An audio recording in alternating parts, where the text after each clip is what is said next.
Olá, boa noite a todos e todas, bem-vindos ao canal Jesus e Jacó, Casas Irmãs, para mais uma das nossas conversas às quartas-feiras.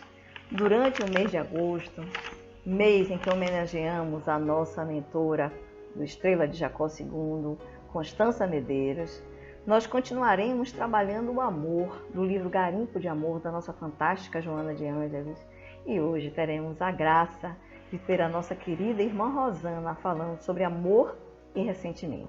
Mas antes de passarmos a palavra à nossa querida Rosana, vamos tecer a nossa homenagem, o nosso preito de gratidão à nossa querida Constança Medeiros. E Aracide Salles Oliveira, né, que foi presidente do Estrela de Jacó por muitos anos, espírito também agora iluminadíssimo, né, no céu nos ajudando, né, ela fez uma música para homenagear Constança. E tem uns versos bastante interessantes que eu gosto muito de ler. Ó salve, salve Constança, nossa guia, nossa luz, és uma estrela fulgente no painel do bom Jesus. E nós, num preito de gratidão, prestamos essa homenagem com as flores do coração. Pedimos a sua bênção na caminhada de luz, que nunca nos afastemos do Evangelho de Jesus. Então, nossa querida Constança Medeiros, continue a nos abençoar e que seu espírito seja cada vez mais iluminado. E agora vamos passar a palavra à nossa querida Rosana, que com certeza, como sempre, nos trará brilhantes reflexões. Gratidão, irmã Rosana, a palavra é sua. Boa noite. É um prazer imenso estar aqui mais uma vez com vocês no nosso bate-papo informal. E como sempre, como é importante que façamos sempre, convido vocês a um momento de silêncio, a um momento onde possamos fechar os olhos e aumentar esse contato conosco, aumentar essa presença consciente.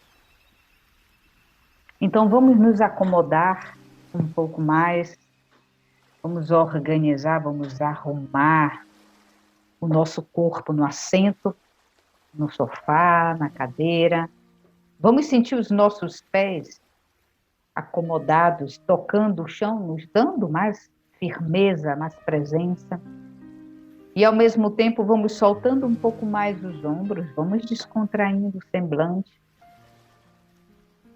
criando esse espaço favorável ao nosso encontro desta noite, criando esse espaço pacífico, tranquilo, para que possamos nos conectar com o melhor de nós mesmos, com a divina presença, com a presença dos nossos mestres, dos nossos anjos da guarda, e possamos sentir a nossa respiração como uma enorme âncora, nos trazendo ao momento presente, com toda a consciência que é necessária para que tenhamos discernimento.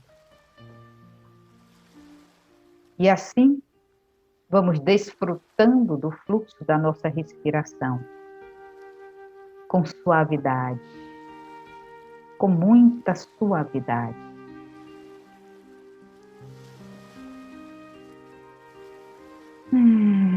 Vamos trazer as nossas mãos unidas em pranam, próximas ao coração, e vamos abrir esse encontro do dia de hoje, inspirando e ao expirar vibrando o mantra Om 3 vezes.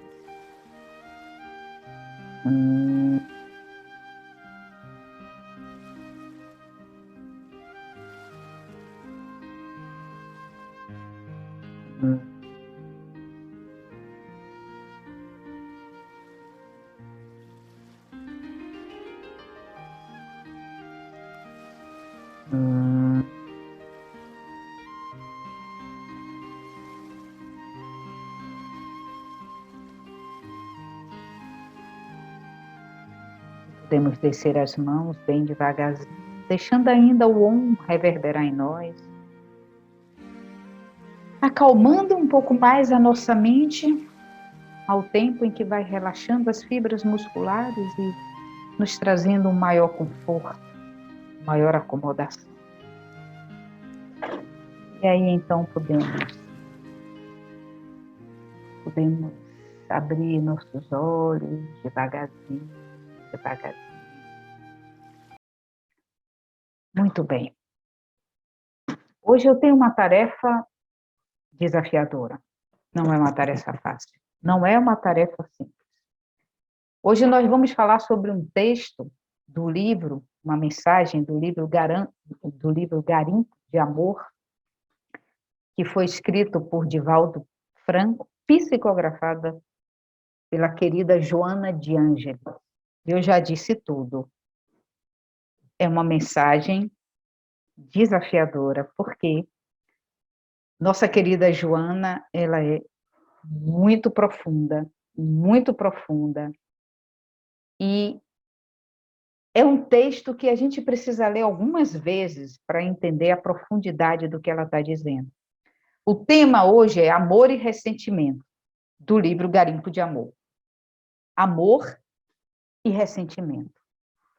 E é um texto relativamente grande, em se tratando e se comparando com os textos de Emmanuel, que às vezes a gente pega, que são condensados, mas é um texto em que, vamos dizer que Joana de Ângeles, ela tira uma foto de uma relação entre duas pessoas e ela vai esmiuçar todos os contratempos que podem existir numa relação entre duas pessoas. E esses contratempos, esses percalços, esses obstáculos, são por conta de algo em que a gente sempre traz aqui nas nossas conversas. Porque para a tradição oriental, não existe nenhuma possibilidade de cessar o sofrimento enquanto existe ignorância. Então, o hinduísmo diz isso, o budismo diz isso, a filosofia do yoga diz isso, e provavelmente todas as outras filosofias orientais que estão ancoradas nos Vedas, nos 4 livros sagrados da Índia, que retratam a filosofia mais antiga, espiritual e religiosa da humanidade. Todas as abordagens filosóficas, todas as práticas filosóficas espirituais orientais devem concordar com essa afirmação de que, enquanto existe ignorância, vai haver sofrimento. Isso é fato. Buda disse, alguns mestres hindus disseram que vieram antes de Buda, e a causa de todo o sofrimento é porque nós ignoramos. Não no sentido pejorativo. Ah, você é ignorante. Não. No sentido real do ignorar. Eu desconheço alguns aspectos da minha relação comigo mesma, do meu processo de autoconhecimento, e, portanto, eu vou me equivocar na minha relação com o outro. Joana traz isso como um raio-x de todas as tormentas que podem existir no campo relacional entre duas pessoas. Mas o cerne de tudo isso é que, enquanto nós não nos conhecemos, nós estamos projetando no outro nossos anseios, nossos desejos e nossas responsabilidades. E ela trata isso sendo assim, olha, eu não posso me sentir feliz, não é natural que eu me sinta feliz numa relação onde eu tenha que ser submissa, onde eu tenha que me submeter à vontade do outro sem que eu expresse minha verdadeira vontade, a não ser que seja um caso patológico, e ela cita isso. Uma pessoa mais ou menos saudável emocionalmente, psiquicamente, não pode se sentir feliz, não vai se sentir feliz numa relação de submissão. Ponto. Aí ela vai esmiuçando, ela vai dizendo que a gente entra, às vezes, na relação E às vezes a gente entra muito jovem, quando a gente ainda não tem o processo de autoconhecimento iniciado. Porque a maioria de nós começa a entender o processo, nosso processo, depois de uma determinada idade, que já batemos a cabeça, já batemos a cabeça. Normalmente, a gente começa a se relacionar muito cedo, quando ainda não iniciamos o processo de autoconhecimento. Isso é comum.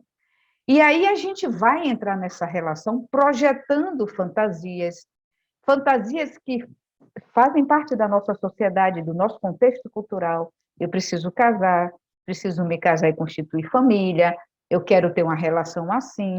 São fantasias que fazem parte da cultura, da nossa cultura, dessa sociedade em que habitamos, em que estamos inseridos.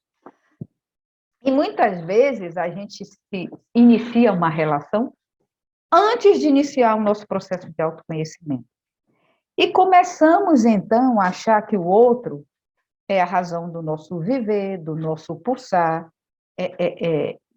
E, às vezes, para que a gente esteja naquela relação, no início do encontro, a gente está tão apaixonado, ou a gente está tão enebriado, ou a gente está tão desesperado para realizar o sonho, o projeto de casar, de constituir uma família, que a gente vai abrindo concessão. Vai fazendo concessão, vai se submetendo para ter uma relação. Muitas pessoas abrem mão da sua liberdade, do seu direito de expressão, querem estar nessa relação de qualquer forma e querem casar porque precisam ter filhos. Na nossa sociedade tem uma cronologia que é cruel. Ah, se a mulher não casar antes dos 30, não casa mais, vai ficar patiti. Umas coisas que não fazem sentido e que fazem as pessoas sofrerem. E que fazem as pessoas se atirarem em relacionamentos imaturos, em relacionamentos muitas vezes inadequados, porque querem fazer parte desse número de pessoas que se casam antes dos 30, da estatística das pessoas casadas. Quando a gente se antecede, quando a gente se atira em relações onde não temos ainda a maturidade para escolher, né? A maturidade para entender que eu sou responsável pela minha felicidade, eu sou responsável pela minha vida. Ninguém vai cuidar de mim, exceto eu mesma. Eu posso até ter um parceiro gentil, amoroso, cuidadoso, mas a responsabilidade maior da minha vida sou eu que tenho que assumir. Eu é que tenho de me cuidar, de me preservar, de reconhecer minhas bordas, de reconhecer meus limites, de saber o que me agrada, de saber o que me desagrada, por que me agrada, por que me desagrada. Essas perguntas básicas vão trazendo uma configuração de quem somos nós, né? Dentro desse propósito que nós temos na nossa vida. E se temos, que propósito é esse? Quando a gente começa muito cedo a se relacionar e, às vezes, adentra numa relação mais séria, que culmina no matrimônio, muitas vezes a gente faz qualquer negócio para estar dentro daquele contexto social, cultural. Só que durante um tempo isso vai funcionar. Vai chegar um momento da nossa maturidade, onde a nossa fisiologia vai amadurecendo, onde a nossa psique vai amadurecendo.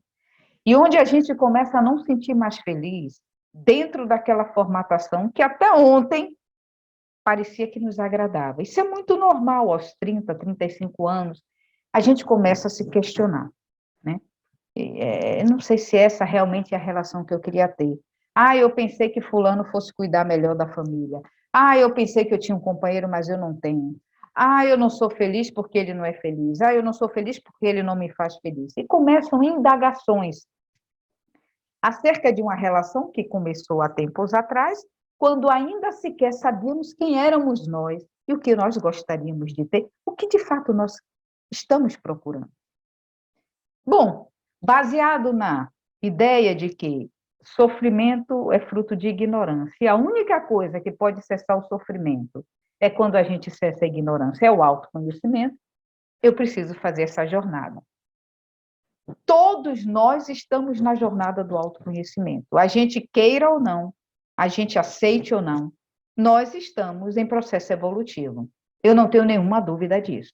Algumas pessoas entram arbitrariamente nos seus processos, escolhem procurar recursos para se conhecerem, vão fazer uma filosofia, vão entrar numa religião, vão estudar, vão fazer processos terapêuticos, vão fazer yoga, vão fazer meditação, danças sagradas, não importa. Existem muitos caminhos.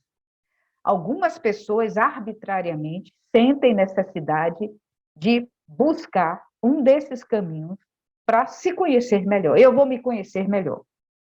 Essas pessoas querem se conhecer melhor e elas buscam esse caminho. Outras ignoram que existe um processo de autoconhecimento, mas elas estão inseridas nesse processo porque a roda de renascimento vai imputar um processo de autoconhecimento para todo mundo. Não tem jeito. Nós estamos vivos, nós nascemos, nós vamos crescer, nós vamos envelhecer, nós vamos morrer, vamos perder pessoas queridas, vamos passar por algumas coisas que vão promover análise, questionamentos, que vão despertar curiosidade. Com sorte, nós vamos desenvolver um hábito de ter curiosidade, né? De ter uma mente analítica, de tentar entender os processos, isso é ótimo. Isso está tudo certo, faz parte do processo evolutivo. Algumas pessoas, às vezes, se tornam mais retardatárias no processo, mas elas estão no processo dela. Não tem ninguém parado, não tem ninguém estacionado, nem em processo de involução. Entrou na roda, a roda vai girar. Mas acontece que, às vezes, o tempo urge e solicita que tenhamos uma dinâmica maior nessa busca do autoconhecimento, porque quanto mais tempo a gente demora para fazer o trabalho de autoconhecimento, mais sofrimento a gente vai ter, porque a gente vai ignorar alguns processos e, às vezes, a escolha na bifurcação é pelo caminho mais doloroso. Isso, Joana de Ângeles traz nesse texto de Amor e Ressentimento, tipo mostrando como o amor pode se tornar ressentimento. Primeiro, a gente não pode saber se trata de um amor verdadeiro quando ainda somos muito jovens e sequer reconhecemos e identificamos o auto-amor, a autocompaixão. A gente só pode sentir amor verdadeiro pelo outro, a gente só pode experimentar verdadeiramente a compaixão pelo próximo quando a gente já experimenta e já vislumbra esse reconhecimento por nós mesmos, em nós mesmos. Então, quando a gente entra numa relação ainda imatura, achando que estamos perseguindo um propósito de uma fantasia que se criou na sociedade, de que eu tenho que casar, e se eu casar cedo melhor, que eu vou constituir família, ou minha relação não está boa dentro do meu núcleo familiar matriz, então eu quero casar logo, porque na minha casa vai ser diferente, lé do engano. Lé do engano. O melhor lugar para a gente começar a trabalhar o autoconhecimento é dentro do nosso núcleo matriz, com irmãos, com pai e com mãe. Isso não quer dizer que a gente precise viver uma vida inteira colado. Não, nada disso. Mas isso quer dizer que os anos iniciais de convivência podem se transformar em recurso fantástico para o autoconhecimento. E aí, quando estivermos aptos, preparados, prontos para lidar com a diversidade de pessoas dentro daquele âmbito familiar, com a diversidade de opiniões, com a diversidade de pensamento e com a diversidade de atitudes, aí nós estamos criando resiliência e maturidade para também aprender a lidar com o que virá nas novas relações, sejam de matrimônio, sejam profissionais, sejam relações de amigos. São relações. Toda relação demanda cuidado, demanda atenção. Então, Joana de Ângeles traz para a gente um questionamento básico. Se a gente entra numa relação imaturos, achando que aquela pessoa escolhida é a pessoa que vai nos assegurar felicidade, que é nossa, que tem a ver com a gente, que tem a ver com o meu caminho individual, não é com o caminho do outro. O caminho do outro é o caminho do outro. Quando a gente entra numa relação se fusionando, ou seja, eu abro mão do meu CPF, eu abro mão da minha identidade, Eu e ele somos um. Agora, isso não é verdade. Não é verdade. Ele tem um passado, ele tem dharma, ele tem karma, ele tem história, ele tem situações. Eu tenho o meu passado, eu tenho o meu karma, eu tenho o meu dharma. O que nós estamos nos propondo é caminhando juntos, um ajudar o outro. Mas nós somos seres individuais que viemos de lugares muitas vezes absolutamente distintos, de situação absolutamente distintas, e que nós precisamos respeitar o legado individual do outro, respeitar a trajetória de vida do outro. Então, eu não vou casar porque eu só sou feliz se eu tiver ele comigo. Eu só sou feliz se eu tiver ela do meu lado. Ou fulano vai me escolher e eu sou a razão da vida dele. Tenha medo, tenha muito medo, porque não deve ser assim. E Joana de Ângeles coloca isso. Quando a gente entra na relação, ainda muito envolvido por essas fantasias, colocando no outro o peso de toda a realização que a gente deseja, do que é uma relação perfeita, uma relação para a vida toda, uma relação de amor, e que muitas vezes as barganhas, as negociatas começam ali, de eu abrir mão de algumas coisas, não vou trabalhar, não, vou ficar em casa, porque eu tenho que cuidar disso, eu tenho que cuidar daquilo, que meu marido é ciumento, quer que eu fique em casa. Quando a gente começa a se destituir do direito de ser um indivíduo, mais lá na frente, a gente vai ter ressentimento do parceiro, da parceira, de quem quer que seja. Porque a gente vai atribuir ao outro a renúncia que nós arbitrariamente nos impomos. Porque, veja bem, se eu não aceitar determinado contexto, eu saio. Eu tenho que saber o que eu quero. Eu tenho que escolher o que é bom para mim. E aí ela fala, o amor é o centro de cura. O amor é o centro de regeneração. Não só de relação, de tudo. O amor é o sentimento mais nobre, mais puro e mais digno desse planeta. Mas esse amor que ela fala, ele é um amor que ele se realiza, que ele se revela através do autoconhecimento, através de não cobranças, de não exigências. Como eu posso amar o outro se eu impeço que ele exerça o direito de ser um indivíduo? Como eu estou falando de um amor altruísta, de um amor compassivo, de um amor incondicional, se eu não permito que o outro expresse seu medo para mim, se eu não lhe ofereço um lugar, um ambiente, um continente seguro, de um vínculo seguro para que ele possa chorar no meu ombro e dizer: estou com medo, estou assustada, estou assustado. Como eu estou falando de um amor onde eu não posso falar com o outro sobre os meus medos, porque eu tenho medo da reação do outro, porque eu tenho que ser forte 24 horas, porque eu tenho que ficar no lugar só de sustentar e não ser sustentada?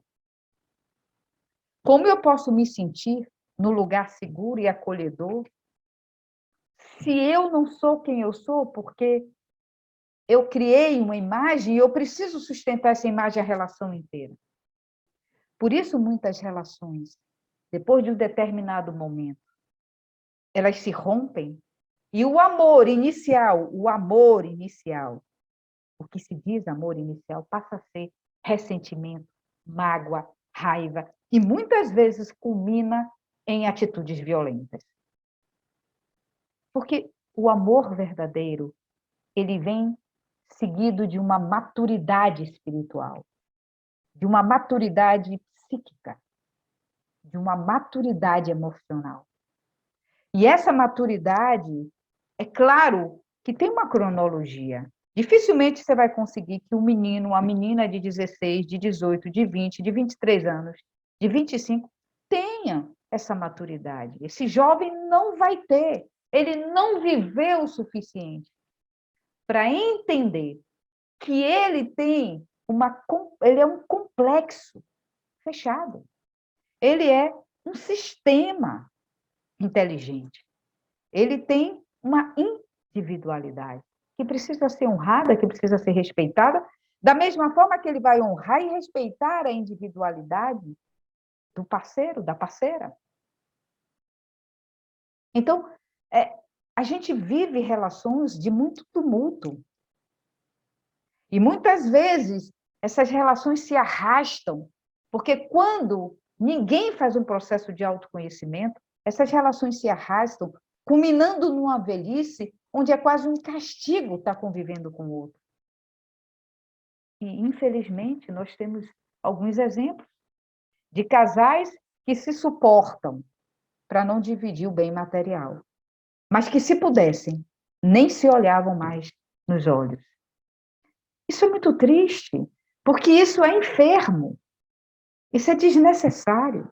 Então, Joana clama que a gente busque o caminho do autoconhecimento, para que nossas relações, ao contrário de se tornarem pesarosas, densas, doídas, enfermas, se tornem recursivas. Que nosso parceiro, nossa parceira, nosso amigo, nosso companheiro de vida, se torne um legado, se torne um irmão, onde a gente pode confiar nosso choro, nosso riso, nossa vitória e nossos medos. Essa semana eu estava meditando sobre relação, pensando sobre esse tema, e me veio uma frase interessante que eu acho que define um pouco isso que Joana trouxe nesse texto. Nós não casamos para ter um inimigo particular. Nós casamos para ter um amigo íntimo. Isso é incrível como sintetiza muitos vínculos matrimoniais. A gente não casa para ter um inimigo particular, aquele em que vai estar ali sob o mesmo teto e a gente vai estar ciscando, bicando, batendo, instigando e tornando a vida do outro infernal. A gente se casa para ter um amigo íntimo, um amigo em que vai estar dormindo com a gente, onde a gente pode abraçar e dizer assim, é tão bom voltar para casa. Nossa, como o dia foi pesado, mas pensar que eu posso voltar para casa e vou te encontrar, fica tudo mais leve. Esse é o amor que vai se transformando. E ela cita isso no texto. Porque o amor inicial é o amor material, é o amor carnal. É o amor que vem com uma força muito grande, inclusive que mobiliza a nossa fisiologia, para que a gente tenha um apaixonamento e vincule.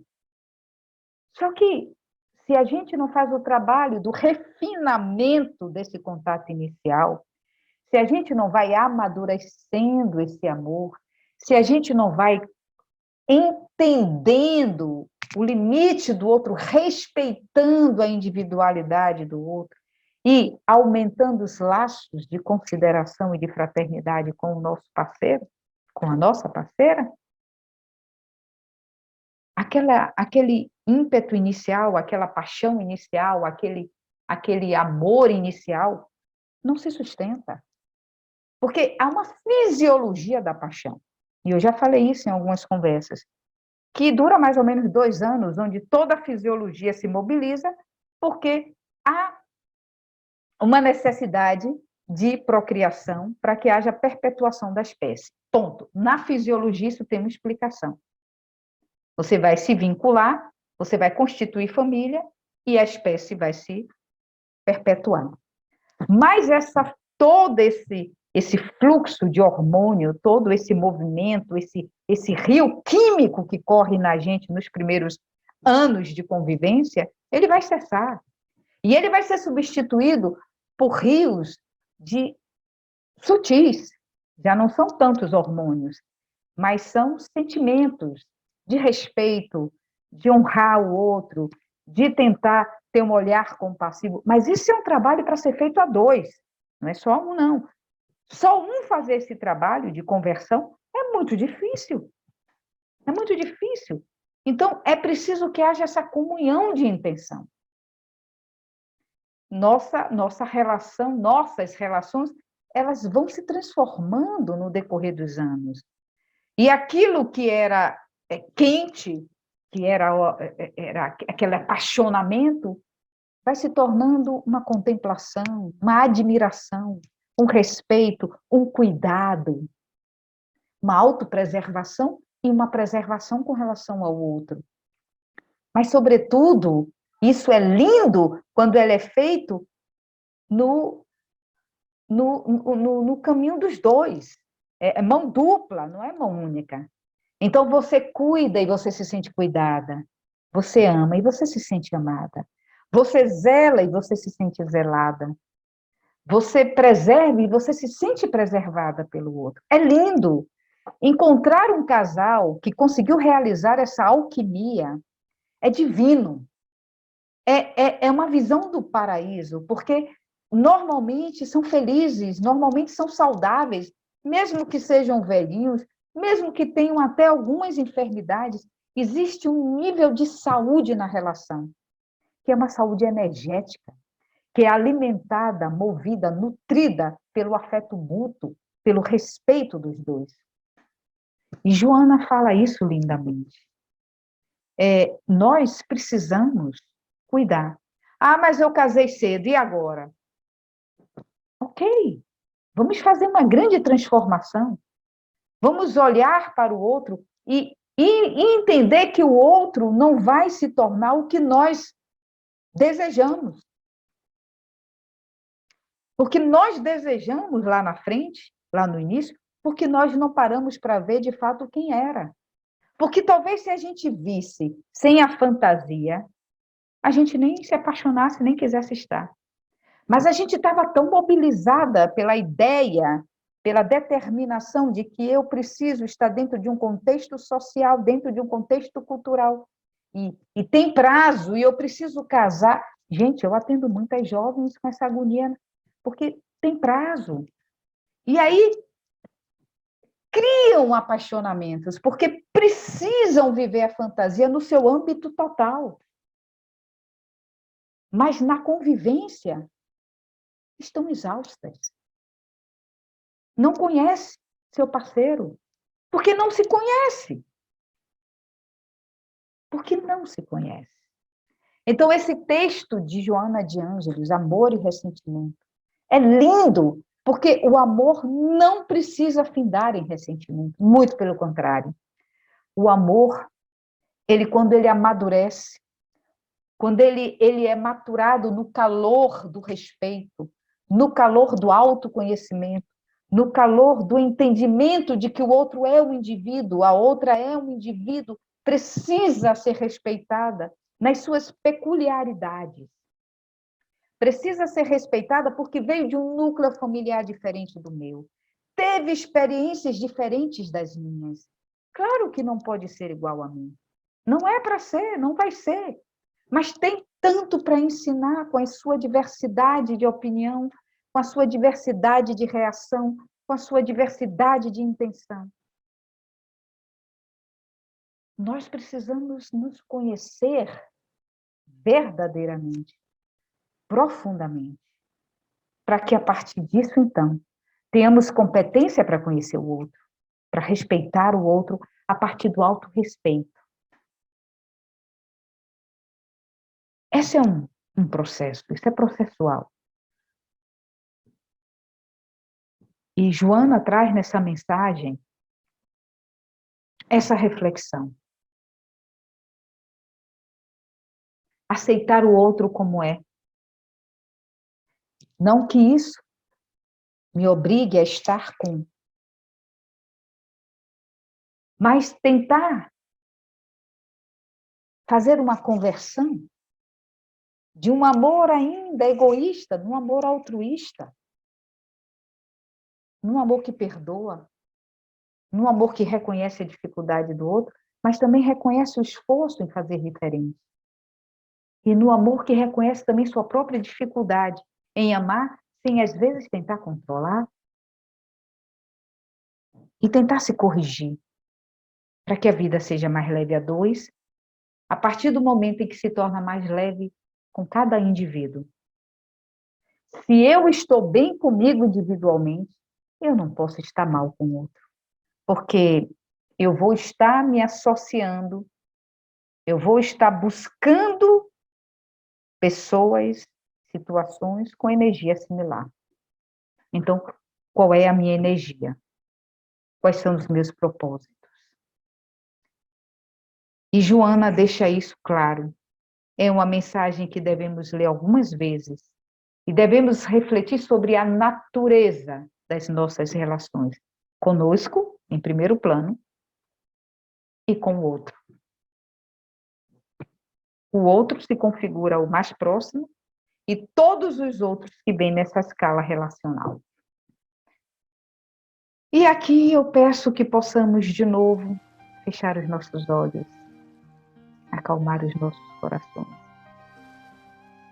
para que essa mensagem de Joana possa nos tocar profundamente a alma e que possa fazer com que a partir de agora tenhamos zelo pelas nossas relações, pela nossa relação conosco, pela nossa sinceridade em olhar no espelho e perceber o que nos dói e o que nos dá prazer. Perceber o quanto estamos sendo genuinamente sinceras conosco e também genuinamente sinceras com o outro. Percebendo se existem negociatas, farsas, barganhas e como nós podemos jogar aberto e como nós podemos desmistificar esses lugares sombrios das nossas relações, trazendo luz nesses cantos escuros das nossas dúvidas, dos nossos medos, assumindo a potência que existe em nós enquanto ser individual e também ser que vive no coletivo, que vive em conjunto, que vive em bando, que vive em grupo, que vive em tribo.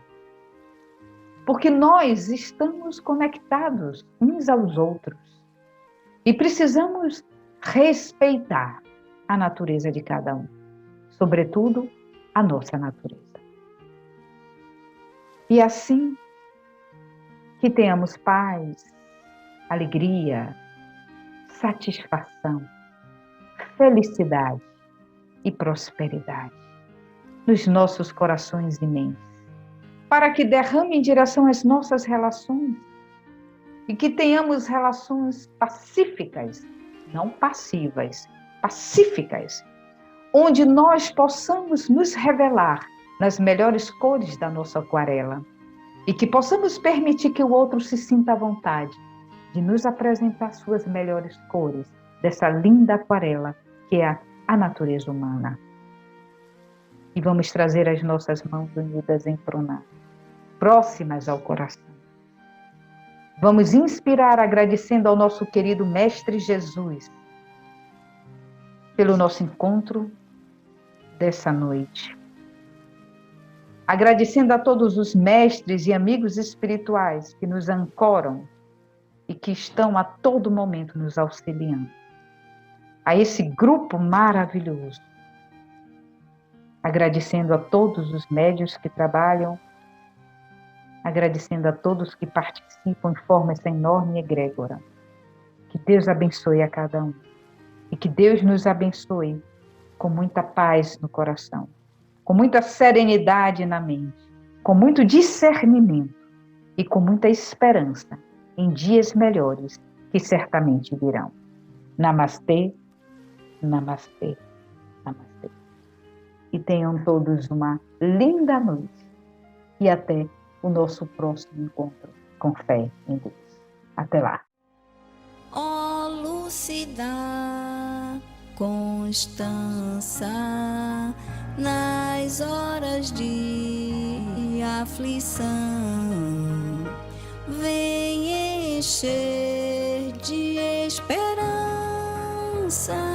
o nosso coração.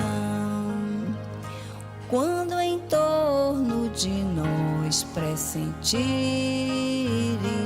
a falange das almas sem luz, não demores em vir vir socorrer-nos pelo amor do bendito Jesus.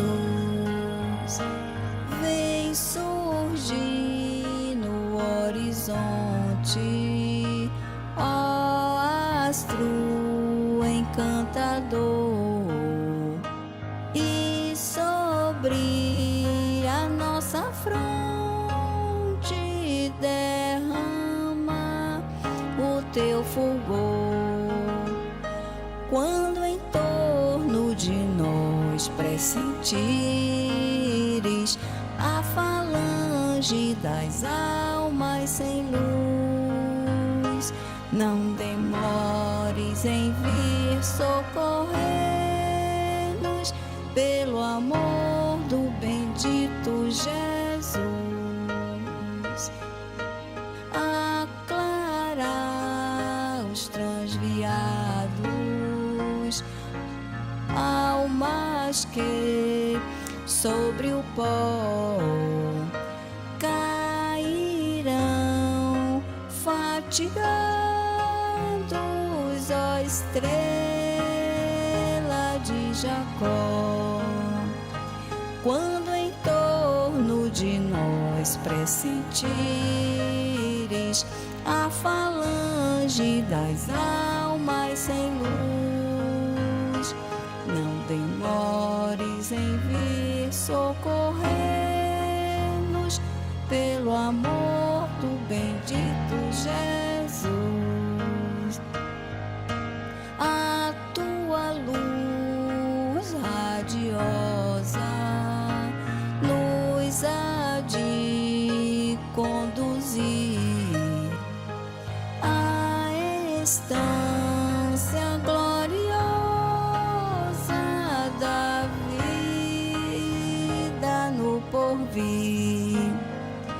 Quando em torno de nós pressentires a falange das almas sem luz, não demores em vir socorrer-nos pelo amor do bendito Jesus.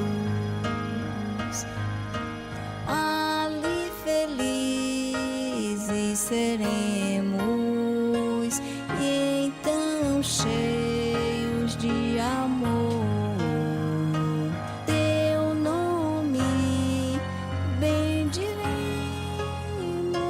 aos pés do Redentor. Quando em torno de nós pressentires a falange das almas sem luz, não demores em vir socorrer-nos pelo amor do bendito Jesus.